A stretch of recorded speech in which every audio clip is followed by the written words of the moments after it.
thou shouldest give reward unto the servants, the prophets, and to the saints, and to them that fear thy name, small and great. So he's coming with that reward for those who feared him, those who did what's right. Then he's coming to destroy them, which destroy the earth. And that just reminded me of this scripture here, Ecclesiasticus or Sirach chapter 5, verse 6. It says, and say not his mercy is great. He will be pacified for the multitude of my sins. For mercy and wrath come from him, and his indignation resteth upon sinners. All right. So the Lord is coming with mercy, with that mercy, which is that reward for his servants, the prophets, and his saints, and them that fear the name of the Lord, small and great. He's coming with that mercy, but then he's coming also with that wrath, okay, to destroy them which destroy the earth, and to destroy them that was with those who destroyed the earth. So even 2/3 of our people, if you are with this so-called white man, you down with what he say, you down with this present evil world, you want this present evil world to continue on, then you part of the problem, and you're going to be caught up in that destruction that the Lord is coming with, that wrath, all right, to destroy them that destroyed the earth. So the son of perdition, the son of destruction, he was made to be the son of perdition, the son of destruction. Okay. And like I said, all nations have, not followed the law, statutes, and commandments. Now, we, the Israelites, were the only one who did it a little bit, but it still wasn't good enough that we kept our land and stayed in our land and was above all nations. But I wanted to read this. This is Sirach chapter 10, verse 8. It says, because of unrighteous dealings, injuries, and riches got by deceit, the kingdom is translated from one people to another. So the kingdom has always been being translated from one nation of people to another nation of people. They would do unrighteous dealings and get injuries and riches got by deceit, and then they would go down. One nation would come up, one nation would fall. Another nation come up, another nation fail. Okay? And because of unrighteous dealings, all right, righteous dealings is following the law, statutes, and commandments of the Bible, the instructions of the Bible to live on this planet Earth. That's righteous dealings. So if you are doing righteous dealings, then it's no need to be translated to another people, because that particular people, that particular nation, all right, is going to be dealing righteously. All right, so it's not going to be needed to be translated, but that's not going to happen until we are set up in our right mind and in our right position of being the heads of all the earth. But we're going to rule with these laws, statutes, and commandments. But so it just said, now all nations, we had the Babylonian captivity, they fell. The Medo-Persians came up after them. Then they fell. The Greeks came in after them. Then they fell. The Romans came in after them, so on and so forth, right? So they all was dealing unrighteously, but none like during the time of when the white man, so-called white man, came into power. All right, back during the time of Alexander the Great, which is right here in First Maccabees, which I'm going to read. It says,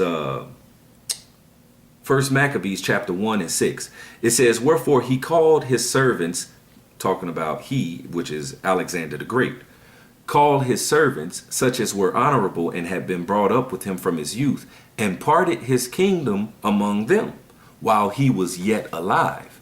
So Alexander reigned 12 years and then died. And his servants bare rule, every one in his place. All right. And those servants, servants were Ptolemy, Cassander, Lasameus, and Seleucus, which were all Edomites, okay, who he put crowns on their head. And then in verse 8 again, it says, and his servants bear rule, every one in his place. And after his death, so after the death of Alexander the Great, they all put crowns upon themselves. So did their sons after them many years. and evils were multiplied in the earth. Evils were multiplied in the earth like never before. All right. When the so-called white man, Esau, Edom, the wicked, the son of perdition, the man of sin, when he became in power, it says evils were multiplied in the earth. There are always evils going on. When them other nations were ruling, there was evils going on. They was ruling in evil. But it says the evils were multiplied in the earth. When Alexander and then his 4 generals, Esau, which was still Edomites, Esau, Edom, when they came into power, evils multiplied on the earth. Okay? Evils multiplied. So it says they were the son, the son of perdition, right? The son of destruction. So by the time this Peter had wrote this, they were in power. The Esau, Edom, the Edomites. It was during the time of the Romans. They were in power. This is 2 Peter chapter 2 and 1. It says, but there were also false prophets also among the people, even as there shall be false teachers among you, who privately shall bring in damnable heresies, even denying the Lord that brought them, and bring upon themselves swift destruction.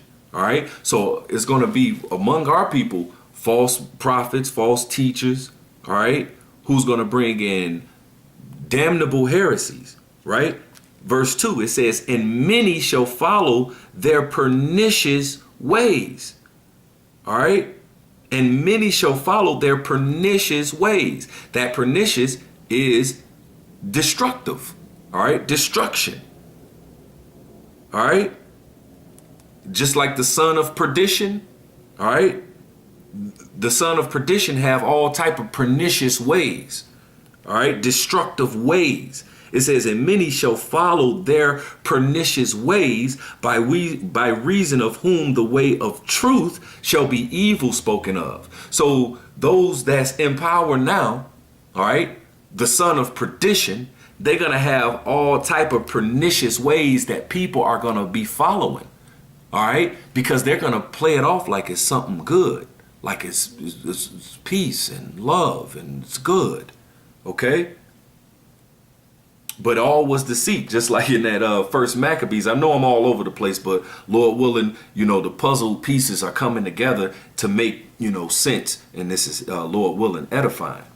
But this first Maccabees 1 and 30, it says, and spake peaceable words. Now, this is when they multiplied, evils multiplied, when the Alexander and then his generals and then their sons after them, were set crowns upon themselves, and they were ruling. They were ruling with their laws and all their wickedness. All right. And evils were multiplied on the earth.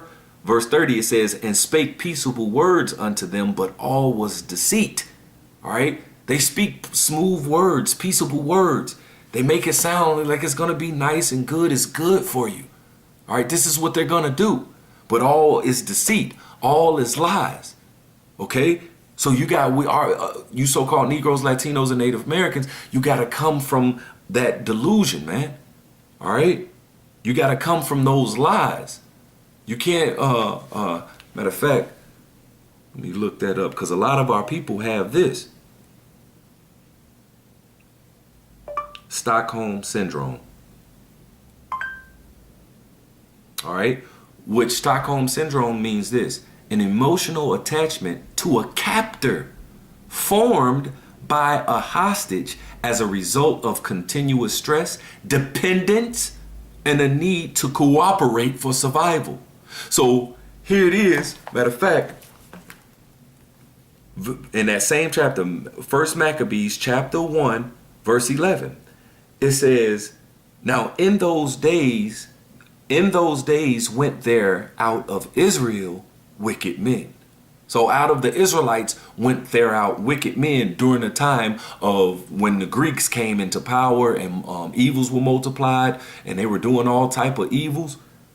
Now in those days went out of the Israelites wicked men who persuaded many, saying, let us go and make a covenant with the heathen that are round about us. For since we departed from them, we have had much sorrow. So this device pleased them well. Then certain of the people were so forward therein that they went to the king, who gave them license to do after the ordinances of the heathen. Okay? So it says, hey, you know, this was these wicked Israelites was like, man, since, you know, we've departed from them and ain't listened to them, we ain't taking heed to these heathens, we have had much sorrow. So let's go ahead and just do what they say. Let's go ahead and depend on them. Let's go ahead and cooperate with them for our survival. Okay? This is Stockholm Syndrome that some of our people have to this day.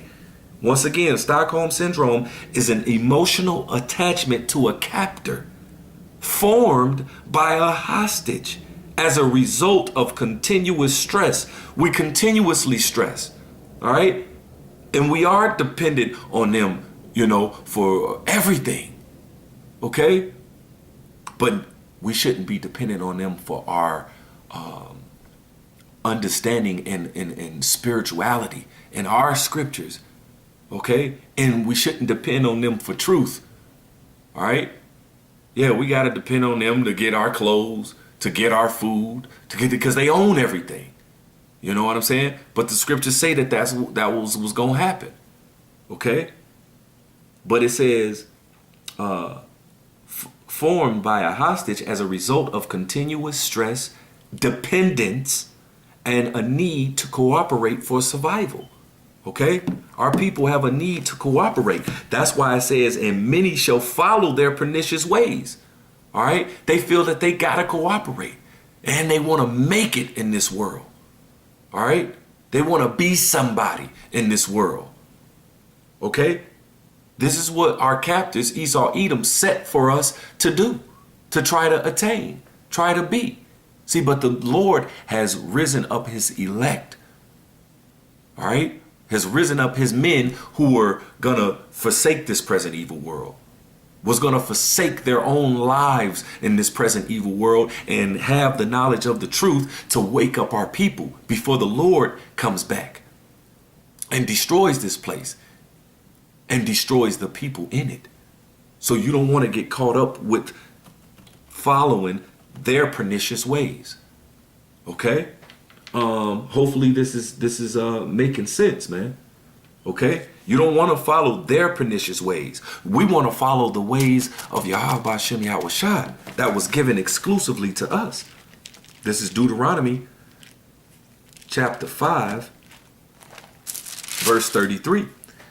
It says, but as for thee, stand thou here by me, and I will speak unto thee all the commandments and the statutes and the judgments which thou shalt teach them, that they may go and do them in the land which I give them to possess it. So this was our way that we were supposed to do when we went to our land. It says, ye shall observe to do therefore as the Lord your God hath commanded you. Ye shall not turn aside to the right hand or to the left. It says, ye shall walk in all the ways which the Lord your God hath commanded you, that ye may live, and that it may be well with you, and that ye may prolong your days in the land which ye shall possess. And this was back when we were going to go to our own land, Israel. He said, if you want your days to be prolonged and, you know, have good success and, you know, then walk in these ways that the Lord give you. Walk in these laws, statutes, and commandments. All right. Observe them and do them. Okay, these are your ways. Like here in this Psalms 37. Psalms 37 and 34. It says, wait on the Lord and keep his way, and he shall exalt thee to inherit the land. When the wicked are cut off, thou shalt see it. Because right now the earth is given into the hand of the wicked, but they're about to be cut off. All right. And when they're cut off, then we're going to inherit the land. That's why it says, wait on the Lord. You know what I'm saying? Right now, it's not for us to have the money, cars, clothes, and the holes of success in this present evil world, in this world that was given into the hand of the wicked. We supposed to be learning right now. We under a punishment right now. Okay? That's why it says, wait on the Lord. We got to wait on the Lord for our glory. We got to wait on the Lord for our rest. We got to wait on the Lord for fame, the money, you know, and all this stuff, all the riches and all these things. We got to wait on the Lord for that. Okay? Because right now, this is a present evil world is given into the hand of the wicked. We got to follow our ways, not the ways of this world that they set out. Because the ways of this world, all right, the ways of Esau Edom is to make it now. The ways of Esau Edom is to have it now, to have riches right now. All right. And indulge yourself in all manner of wickedness and the flesh. Okay. But I just read our ways in that Deuteronomy chapter 5. All right. And then this Psalms 37. All right. It says, wait in 34, wait on the Lord, wait on Yahweh and keep his way. Okay. This is the way that we supposed to keep, not the ways of this world. All right. The ways of this world are pernicious, are destructive ways. All right. That's why, once again, in that 2 Peter chapter 2, it's verse 2. It says, and many shall follow their pernicious ways. Many shall follow their destructive ways, because the truth is going to be evil spoken of. All right. Because though the power that be, the Esau Edom, the son of perdition, the man of sin, all right, they are in power now. They say what's good, what's bad, what's light, what's dark. And then the people believe them. So when we come with the true light, now people think it's darkness, because they followed the way of their pernicious ways, their destructive ways. And they think their destructive ways are, they think they're good. Okay. That's why the scriptures talk about, there is a way that seemeth right unto a man, but the end thereof are the ways of death. Okay. You may think you're doing good, but no, so, carrying on. Now, I just gave our ways, which was that Deuteronomy 5 and 33, which was following these laws, statutes, and commandments. All right. The instructions of the Bible. All right. And that Psalms 37 and 34. Now, their way is this. This is Wisdom of Solomon, chapter 2. I'll start at 15. Wisdom of Solomon, now at verse 1, it says, I always got to do this with this chapter. Wisdom of Solomon, chapter 2, verse 1. For the ungodly saith, reasoning with themselves, but not aright. So this is the thoughts of the ungodly. So now jumping down to verse 15, you notice that this is the ungodly, the son of perdition. Okay? The man of sin, Esau Edom, the so-called white man. All right? Verse 15, it says, he is grievous unto us even to behold. Talking about the righteous, us Israelites, especially when we're in our right frame of mind. All right. When we understand the truth and not the lies that they've fed us all our lives. It says, he is grievous unto us even to behold. For his life, he talking about our life, is not like other men's. His ways are of another fashion. So the ungodly, Esau, Edom, the wicked, saying that our ways are of another fashion. And they are. All right. Our ways are the ways of Yahweh B'Shem Yahweh Shah. Their way is of another fashion. Esau, Edom, the son of perdition, all right, the man of sin, his way is clean contrary. Remember, he opposeth himself to all that is called God. That's why jumping up to verse 12, it says, therefore let us lie in wait for the righteous, because he is not for our turn, and he is clean contrary to our doings. So they know that we, the righteous, all right, you so-called Negroes, Latinos, and Native Americans, or the elect of you who know that you are Hebrew Israelites, all right, you are the righteous, because 2/3 of our people is not the righteous. 2/3 of our people are going to go in the way of Esau, Edom. Okay? Their pernicious ways, their destructive ways. All right? But he know that it says, therefore let us lie in wait for the righteous, because he is not for our turn. He is clean contrary to our doings.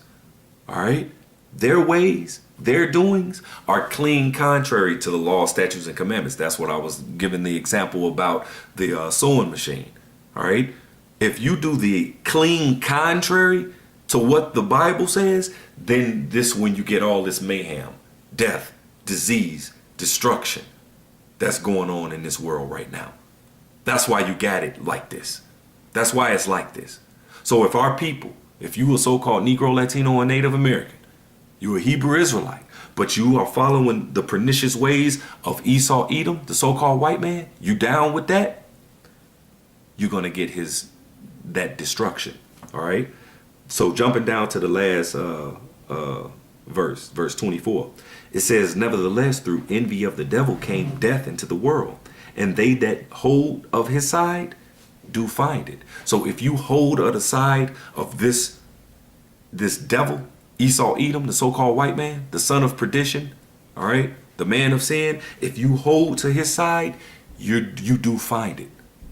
Find what? Death. You do find destruction, all right, because he was made to be destroyed, all right. He was made to be destroyed. But this is Jeremiah 18.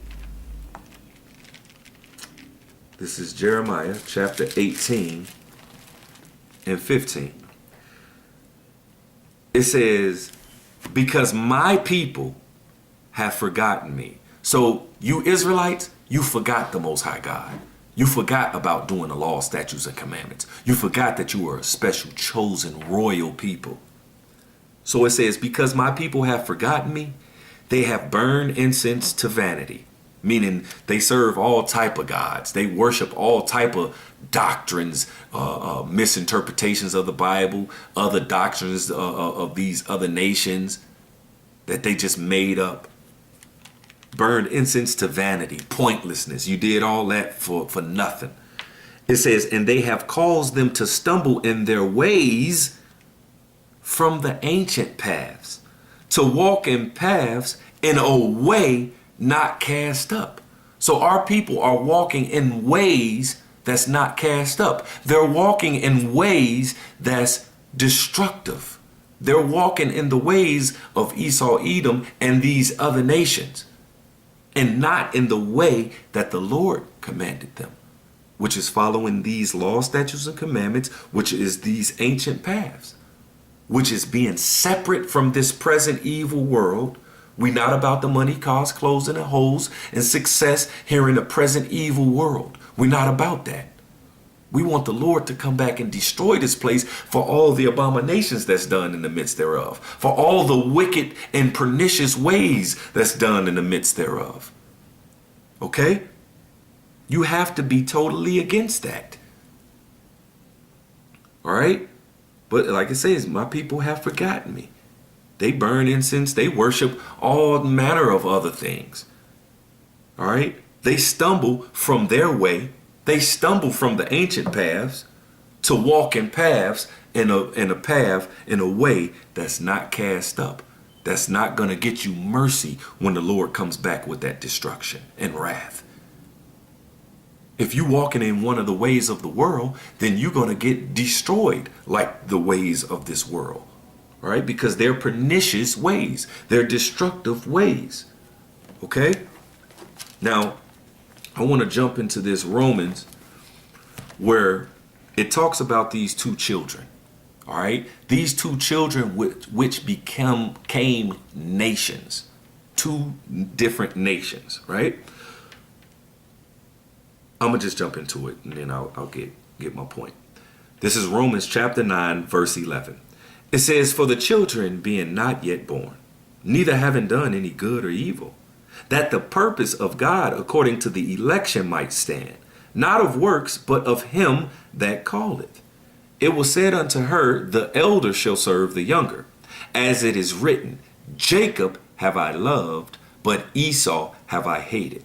Jacob have I loved, but Esau have I hated.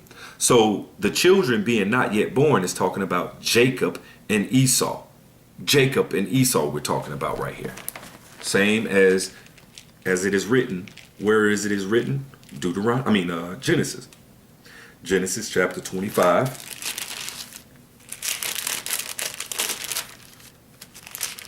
Genesis chapter 25 and verse 22. And the children struggled together within her. There's those children, Jacob and Esau. It says, and the children struggled. So Jacob and Esau struggled together within her. So while Jacob and Esau was in the womb, they struggled together. They fought. They contended against each other. All right? And these two nations would be contending with each other from right here until the very end, even up until this time that we're talking right now. Okay? And the children struggled together within her. And she said, if it be so, why am I thus? And she went to inquire of the Lord. And the Lord said unto her, so when she went and inquired of the Lord, like, man, why is this going on in my belly? What is going on? It's like they fighting or something. What's going on? Verse 23. So the Lord answered her. It says, the Lord said unto her, two nations are in thy womb, and two manner of people shall be separated from thy bowels. It says two different nationalities are in thy womb. This had never happened before. All right? That two different nations are in the one womb of this woman. They were twins. But even though they were twins, they were going to have two different totally nationalities. Two totally different mannerisms. Two totally different manners. Two totally different ways. Because manner, if we look that up, it means basically way. Let's look that up. Manner. It says a way of doing, a way of being done, a way of happening. It says mode of action. So they have two different modes of actions. It says customs, ways of living, habits of a people, okay? Ways of behaving. So it just says two nations are in their womb, in thy womb, and two manner of people, two different ways of living. All right, you're going to have Jacob and Esau. You're going to have two totally different manners, two totally different ways. You're going to be two totally different nations. Okay? This is what is letting you know right here. Okay? Two different manner of people, two different ways. One way is going to be a destructive way, and one way for this other son is going to be a righteous way. Okay? Now check it out. Going back to this Romans chapter 9 and 11. It says for the children. So now we know who this children is. It's Jacob and Esau, who were two totally different nations, two totally different manners, two totally different ways of living. For the children being not yet born, neither having done any good or evil, that the purpose of God according to the election might stand, not of works, but of him that calleth. It was said unto her, the elder shall serve the younger. As it is written, Jacob have I loved, but Esau have I hated. The Most High say he loved Jacob and hated Esau. He made Esau to hate him. Because the scriptures commands us, it says, love the good and hate the evil. He made them to hate them because they were made to be evil. They were made to be evil. Okay? Now, keep going. It says, what shall we say then? Is there unrighteousness with God? God forbid. He said, for he said unto Moses, I will have mercy on whom I have mercy, and I will have compassion on whom I have compassion. So it is not of him that willeth, nor of him that runneth, but of God that showeth mercy. You know what? I'm going to just jump down to verse 21. It says, well, verse 20. Nay, but, O man, who art thou that repliest against God? He made one to love, made one to hate.